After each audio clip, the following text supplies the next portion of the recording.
কাউকে টিপ দিও না যে তোমার টিপের বাহাদুরিতে আমার দেশের ফোনকে দর্শন করবে। তুমি এমন কাউকে টিপ দিও না যে তোমার টিপের পাওয়ার পাইয়া আমার দেশের মানুষকে পাথর দিয়ে মেরে ফেলবে।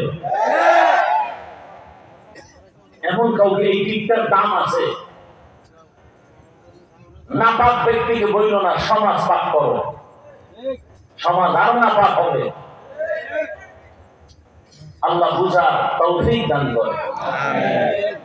তাআওয়ানু আলাল বিররি ওয়াত তাকওয়া ওয়া লা তাআওয়ানু আলাল ইসমি ওয়াল উদওয়ান। ভালোর সহযোগী হও, গুনাহের অন্যায়ের সহযোগী হইও না। এই একজনের চুরি কইরা যেই অপরাধী আর একজনের চুরির মাল দেখায় দিছে সেও সমান অপরাধী। কি বুঝেন ভালো করিয়া?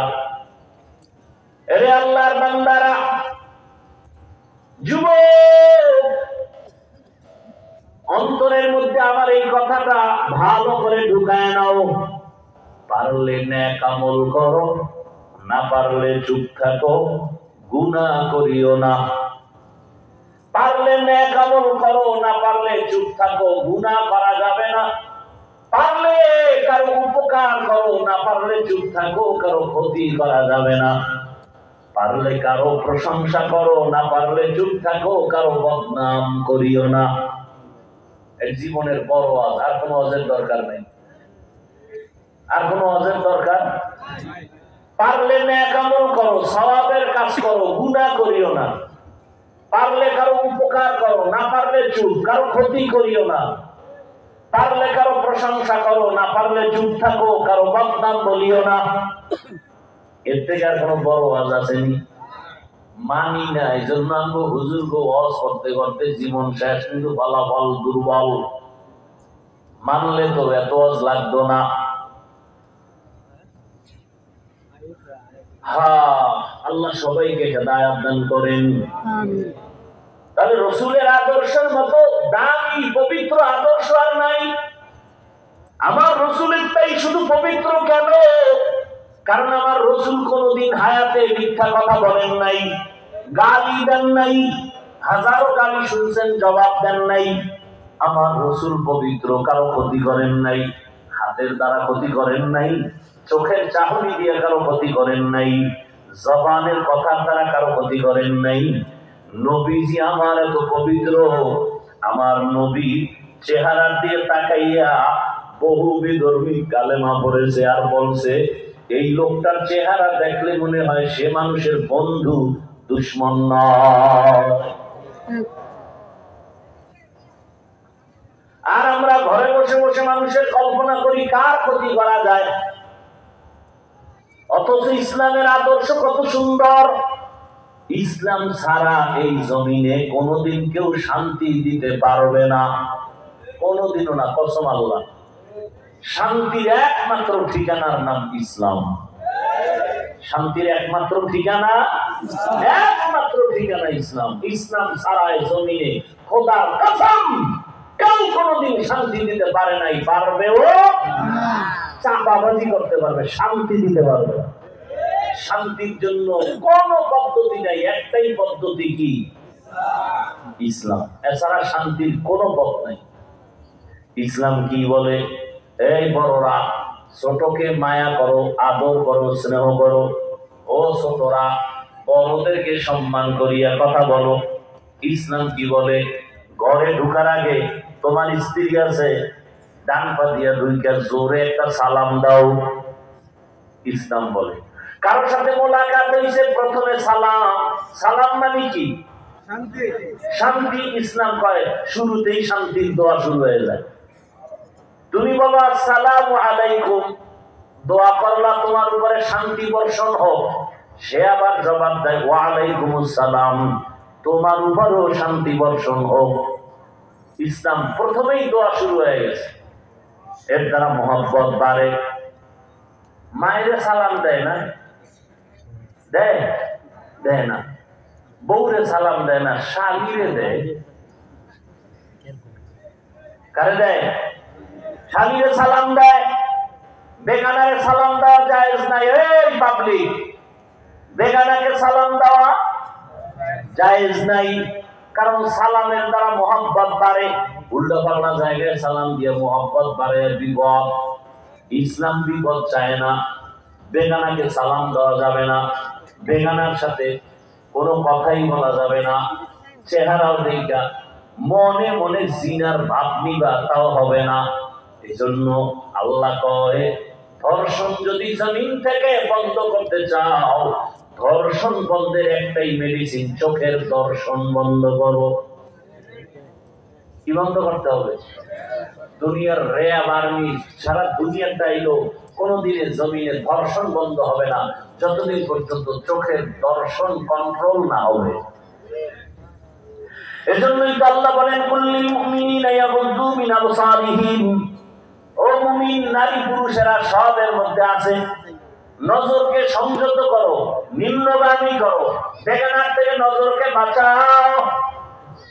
মুমিন বলতে নারীও আছে, পুরুষও, কিন্তু আল্লাহ আবার নারীদের স্পেশাল বললেন, অকুল্লিল মুমিনাতি ইয়াগুদ্দুনা মিন আবসারিহিন্না। ও নারীরা, বেগানার থেকে নজরকে সংযত করো, কারণ চোখের চাহনি দিয়া যদি তাকাইলে, যুবক, চোখ দিয়া তাকাইলে যদি গুনার আকর্ষণ অন্তরে আসে, ওই তাকানো হারাম। সোজা, কোনো প্যাচ নাই। ভিডিওতে দেখলে যদি, চেহারা দেখলে যদি তোমার অন্তরে তাকাইলে অন্তরে গুনার আকর্ষণ বাড়ে, ভিডিওতে দেখাও হারাম। ছবি দেখা যদি অন্তরে গুনার আকর্ষণ বাড়ে, ছবি দেখাও হারাম। শুধু কি মাইয়া, নাবালেগ বাচ্চা ছেলে, চেহারা সুন্দর, ওদের দিকে তাকাইলে যদি অন্তরে গুনার আকর্ষণ আসে, ওদের দিকে ওইভাবে তাকানো হারাম। শত্রু খাসালাত মরদে নাতা রানিশা সুবত সব ইয়া রগবত বাজানা। খালি মহিলা দেখা হারাম। যেই বাচ্চাদের দিকে তাকাইলে তোমার গুনার আকর্ষণ বাড়ে, সেই সুন্দর চেহারাওয়ালা বাচ্চার দিকে তাকানো হারাম। বাচ্চার দিকে তাকানো হারাম কথাটা যদি এই মিডিয়া পেছ লাগাই দেয়, তো হাফিজুর রহমান গতকাল বলছে বাচ্চাদের চেহারা দেখা হারাম, আগে পরে দিকে দিচ্ছে। হ্যাঁ, এই জমিনে আর ঝামেলা বাজিতে কিছু লাগবে? আল্লাহ হেদায়েত দান করেন।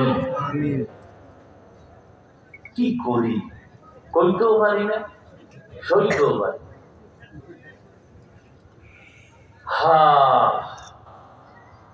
এই জন্য ঘোষণা দিয়েছি, যদি আমার বয়ান কাইটা দুইটা কেউ ছাড়ো, ওই দিন থেকে মিডিয়া বন্ধ। পরের দিন আর মিডিয়ায় আর করবো না, বয়ান লাগবে না।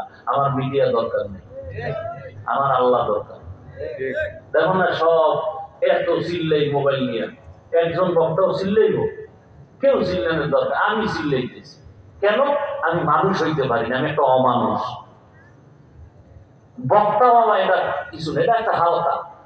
মাওলানা হওয়া সহজ, পীর হওয়া সহজ, বক্তা হওয়া সহজ, মানুষ হওয়া কঠিন। এজন্য বক্তা বেশি ঠিক, কিন্তু মানুষ হইতে পারি না, একটা অমানুষ হয়ে বয়ান করতেছে। মানুষ হইলেই তো তোমাকে তাল মিলেই তাড়াতাড়ি এদিকে টাকা ছবি উঠা, সব একদিকে আমি উল্টা। মানে কি, সব মানুষ, আমি অমানুষ, আমি মানুষ হইতে পারি না। মূল ঝামেলাটা এখানে। মানুষ হইতে পারলে তাহলে আমি কেন সবার সাথে একসাথে তাল মিলাইতে পারি না?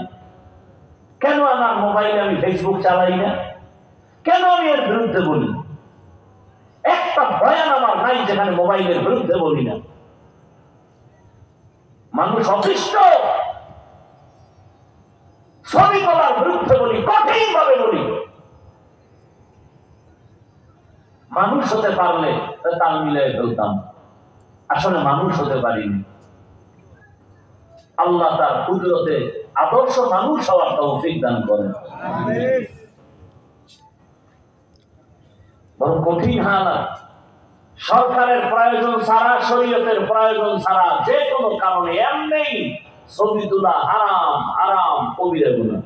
সারা দুনিয়ার ওলামায়ে কেরাম একমত। আল্লাহ হেদায়েত দান করুন। আমার মাসআলাটা বুঝছেন? এখানে ওলামায়ে কেরাম আছেন, ভুল হলে ধরায় দেন। আমার বাংলাদেশের একজন মুরব্বী দুনিয়া থেকে গত বছর চলে গেছেন। দামি একজন আল্লাহওয়ালা বুজুর্গ এবং বড় আলেম। তিনি আমার মাদ্রাসায় একদিন ওস্তাদদেরকে প্রশিক্ষণ দিতেছেন আর বলতেছেন, হুজুরেরা ক্লাসে বইয়া কিতাবও পড়ায়, জেনাও করে। ক্লাসে বইয়া হুজুরেরা কিতাবও পড়ায়, জিনাও করে। কত কঠিন কথা। তো আমি, আমার জ্বর ছিল, জ্বর লইয়া হুজুরে বলছে আপনি আসলে আমি বসবো। তো আমি আসছি। কঠিন এই কথা। পরে হুজুরে বললাম, হুজুর এটার ব্যাখ্যা কি? দেখেন না, ক্লাসের মধ্যে সুন্দর সুন্দর বাচ্চা আছে না, ও কিতাব পড়ায় আর ওইদিকে তাকায়। কে পড়া বুঝলো না বুঝলো ওদিকে নাই, ওদিকে তাকায়া চোখের দিয়া, দর্শন দিয়া অন্তরে জেনার কল্পনা, জেনার কল্পনা, জেনার কল্পনা, চোখের জেনা, চোখের দর্শন। এ কারণে শিশু বাচ্চা দর্শন হয়। আমার দেশে কি না হয়, বাবা তার আপন মেয়েকে হোটেলে ঢুকাইয়া বলে আজকে রাতের জন্য তুই আমার কাছে স্ত্রীর সমতুল্য।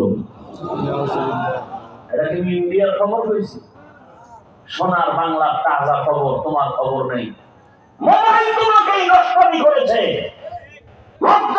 সব নিয়ে গেছে। সারা রাত মোবাইলে জেনা চলতেছে, অনলাইন দেখতে দেখতে কন্ট্রোল করতে পারে না, পাগল হয়ে যায়। বাবা বিয়ে করাও। অত বড় নির্লজ্জ হলে সন্তান বাবাকে বলে আমাকে বিয়ে করাও। মোবাইলে নির্লজ্জতা শিখাইছে। কোন মা বাবার চিন্তা আছে না? কোন চিন্তা নেই। ছেলেরা মোবাইল কিনে দিচ্ছে, বিদেশ থেকে এসে মোবাইল হাতিয়ে লইছে, বউর দেশে একটা, মাইয়ার একটা, হোলার একটা। এবার বাইরে গেছে, পরে আইয়া শুনেছে 3 জন হিজরত করছে। কি আমি বানায় বলতেছি? আকাম চলে না সোনার বাংলায়?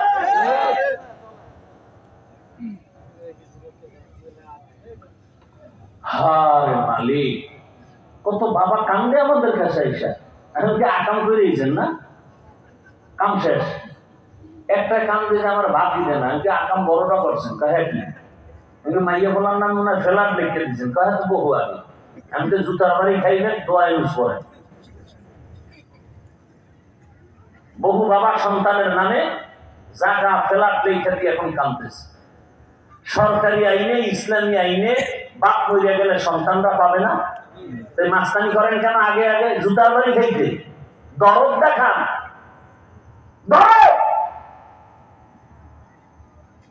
রসুলের আদর্শ ছাড়া কিছু করলে সেখানে দরদ হবে না, অশান্তি হবে, অশান্তি হবে। দেখেন নাই বাগদা থানায় বাপ মারা গেছে, 2 শিক্ষিত কুলাঙ্গার রাইখা, লাশটা পড়ে রয়েছে 24 ঘন্টা, ধরেও না। 2 ভাই ঝগড়া করে, বাবার টাকা পয়সা ভাগ লইয়া। পুরা বাংলাদেশ গরম হয়ে গেল না মিডিয়ায়। এইরকম কুলাঙ্গার সন্তান জন্ম দিয়ে লাভ কি বলো?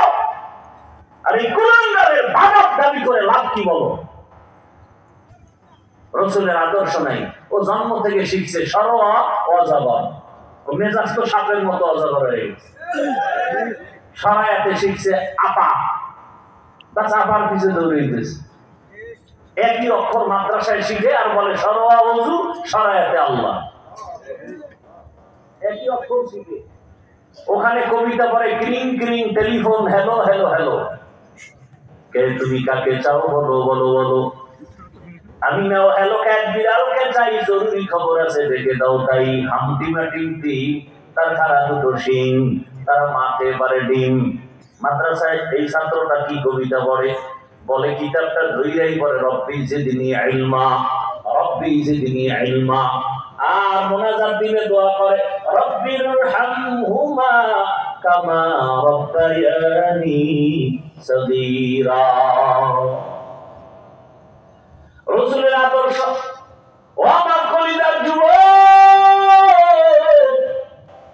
এতক্ষণ আমি কষ্ট করে কথা বলতেছি, একবারও কিন্তু বলি না তোমরা টুপি লাগাও, আমার মতো হুজুর হও, তাবলিগে যাও, পীরের কাছে যাও, মাদ্রাসায় যাও, স্কুল ছেড়ে দাও, চাকরি ছেড়ে দাও। একবারও কিন্তু বলি নাই, বলবো না, কোনো ভয় নাই। সারা বাংলাদেশে ঘুরে ঘুরে আমি বলতেছি, স্কুলে যারা পড়ো, কলেজে পড়ো, ধন্যবাদ, আমি কলিজা দিয়া দোয়া করে গেলাম। স্কুল ছাড়িও না, কলেজ ছাড়িও না, চাকরিজীবী ভাই চাকরি ছাড়িও না, ব্যবসা করো। ও যুবক বাবা, তুমি লেখাপড়া করে ডাক্তার হও, আমার কলিজা দিয়ে বলতেছি, আল্লাহ দেখতেছে, আমি দিল থেকে বলতেছি, তুমি ডাক্তার হও, ইঞ্জিনিয়ার হও, প্রফেসর হও, এসপি হও, ওসি হও, ডিসি হও, এমপি মন্ত্রী চেয়ারম্যান হও, তবে একটা ছোট দাবি, বেয়াদব হইও না। কি হইও না? বলতে পারো হাফিজ ভাই ডাক্তার হবো, বেয়াদব হবো না, তার ব্যাখ্যা কি? দেখো না, ডাক্তার হইয়া বেয়াদবি করার কারণে তাসলিমার মতো বান্দি জুতার বাড়ি খেয়ে দেশ থেকে পালায়ে যাইতে বাধ্য। জীবনে আর লাশটাও আসবে কিনা কোনো গ্যারান্টি নাই। ঢাকা কলেজের প্রফেসর আহমদ শরীফ চান কপাল্লা, ওর কবরও কপালে আসে না, কবর নাই ওর কপালে। মাইয়া বলা জিয়ারত করলে খুঁজে কিচ্ছু পাইব না, কবরই হয় নাই। কারণ এই বেঈমানে বইলে গেছিল যে আমি মরণ বিশ্বাস করি না, কবর টবর আমার দ্বারা ভালো লাগে না, মরণের ঘরে কবরে দিবি না। হসপিটালে দেহ দান করে দিছে, ওর কবর নাই। এত বড় প্রফেসর, এরপর কপাল খারাপ কেন? কয় আদব নাই। ব্যাখ্যা শোনো, ডাক্তার হও বেয়াদব হইও না, ইঞ্জিনিয়ার হও বেয়াদব হইও না। তার মানে 3 জায়গায় বেয়াদবি করবা না, করলেই খোদার কসম মরার আগে তুমি পঙ্গু পঙ্গু হয়ে যাবা, কোনো কথা নেই, কসম আল্লাহ। 1 নাম্বার জায়গা মা বাবা, বেয়াদবি করলেই মা বাবার দিল থেকে যদি খালি একটা নিঃশ্বাস বের হয়, তোর জীবন শেষ, কসম আল্লাহ। 2 নাম্বার জায়গা শিক্ষক। আমি হাফিজুর রহমানকে আমার আব্বা আম্মা দোয়া করে সম্মানের জায়গায় পৌঁছাইছেন, কিন্তু বয়ান আমার মা বাবাই শিখায় নাই। আমারে ধীরে ধীরে ধীরে ধীরে আমার শিক্ষকরা আমারে বয়ান শিখাইছেন, কোরআন শিখাইছেন, হাদিস শিখাইছেন। তার ওস্তাদের অবদান আছে না নাই? তুই করবি, ওস্তাদ যদি কষ্ট পায়, বিশ্বাস করে তোর জিন্দেগি বরবাদ। 3 নাম্বার জায়গা ওলামায়ে কেরাম। ওলামায়ে কেরাম এই জাতির নিরঙ্কুশ বন্ধু, খোদার কসম। ওলামায়ে কেরামের মতো নিঃস্বার্থ বন্ধু কেউ তোমাদের নাই, বাকিরা সব চান্দাবাজ আর ধান্দাবাজ। একমাত্র নিঃস্বার্থ জাতির চিরবন্ধু একমাত্র ওলামায়ে কেরাম, আর বাকি সব চান্দাবাজ আর ধান্দাবাজ। ওলামায়ে কেরাম এই জাতিকে যা দিছে কেউ দেয় নাই। যদি বলো দিছে, আমি বলবো 500 টাকা দিলে 1500 চুইসা নিয়ে গেছে, তোমার খবর নাই। কিন্তু নিঃস্বার্থ ভাবে আমরা হুজুরেরা কত কষ্ট করি। করোনার সময় দেখো না, ইতিহাস ভুলে যাইস না, বাবারে করোনায় ধরছে, ছেলে ট্রিপল মাস্ক লাগাইয়া দরজার মধ্যে বসা, বাবার কাছে যায় না, করোনা মরবে। এলাকার গরিবের এবার টাকা দিলাম, লাশটাকে রাস্তায় টাইনে নিয়ে তুই, লাশটাকে রাস্তায় ফেলে দিছে, জানালা লক করে দিছে। এই কুলাঙ্গার টাকায় দেখলো না বাবার লাশটা কুকুরে খাইলো নাকি জানাজা হইল। ইতিহাস কোনোদিন বেইমানি করে না, ভালো করে মনে রাখিও যুবক বাবারা, পায়ে হাত রেখে বলি, সেই করোনার সময় শত শত করোনার লাশ আমার হুজুরেরা ওলামায়ে কেরামরা কাঁধে নিলেন, গোসল করালেন, কাফন করাইয়া জানাজা পড়ায় কবরে রাখলেন। একজন হুজুরেও করোনায় মরে নাই। অস্বীকার করবা? চাকরিজীবীর চাকরি গেছি গা, ব্যবসা গেছি গা, স্কুল গেছি গা, কোন হুজুর কোনদিন না খাইয়া মরে নাই।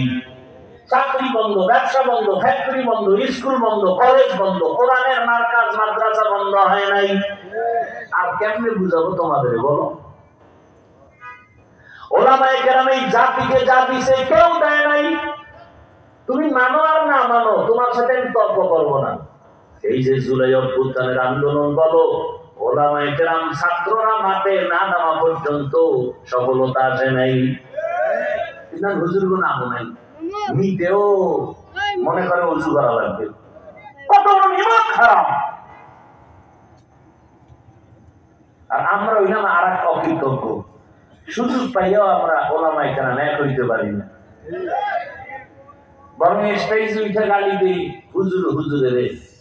আর এমন এক চক্র পেছনে কাজ করে, কোটি কোটি টাকা শুধু ব্যয় করতেছে আলেম যেন এক না হয়। এই এক না হওয়ার জন্য কোটি কোটি টাকা ব্যয় হইতেছে এখন। এবার বুঝেন কি হালাত। কারণ এই সময় যদি আজকেও যদি সব আলেম এক হয়, বাংলাদেশে কোন নাস্তিক কোন বেঈমান আলেমদের অনুমতি না নিয়ে কথা বলার সাহস পাবে না। আপনার মানতে কষ্ট হয়, বিশ্বাস করতে কষ্ট হয়, আপনি ইসলাম নেন। আমার কথা যদি বাস্তব না, আমি ওয়াজের ময়দান থেকে বিদায়। আজ সব আলেম একক, সামনে